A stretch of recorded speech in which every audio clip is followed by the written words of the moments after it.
போ டக்குன்னு போ டக்குன்னு போ டக்குன்னு போ டக்குன்னு போ ஓடி போயிரு ஐயோ சவுண்ட் இப்போதைக்கு வராத இப்போதைக்கு போயிரு ஓடி அப்படியே போ டக்குன்னு. ஹாய் ஹலோ எல்லாருக்கும் வணக்கம் and welcome back to our channel. இப்போ உங்க எல்லாருக்கும் ஓரளவுக்கு நல்லாவே தெரிஞ்சிருக்கும்னு நினைக்கிறேன். பிக் பாஸ் வீட்டில் முதல் ஆளாக சாச்சனா அவர்கள் வெளியே போயிட்டாங்க.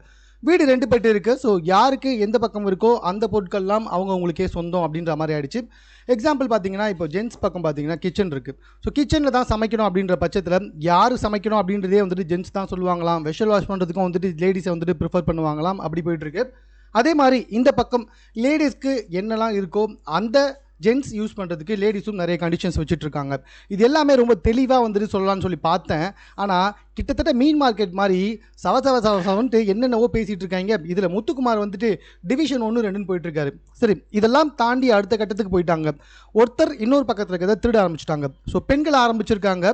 இப்போ பார்த்தீங்கன்னா நம்ம தர்ஷிகா அண்ட் நம்ம சௌந்தர்யா இவங்க 2 பேருமே என்ன பண்ணியிருக்காங்க, ஆண்களுக்கு தெரியாமல் அவங்க ரூம்குள்ளே ஏதாவது கிடைக்குமா அதை எடுத்துகிட்டு வந்துடலாமா அப்படின்னு சொல்லிட்டு திருட்டுத்தனமாக ஆண்கள் ரூம்குள்ளே ஒரு கேப் இருக்குல்ல, நம்ம விஜய் சேதுபதி சொன்னார் ஓட்டன்ட்டு, அது வழியாக உள்ளே போயிட்டு ஆண்களுக்கு தெரியாமல் செக் பண்ணி பார்த்தாங்க. பட் எதுவுமே கிடைக்கல, திரும்பி வந்துட்டாங்க.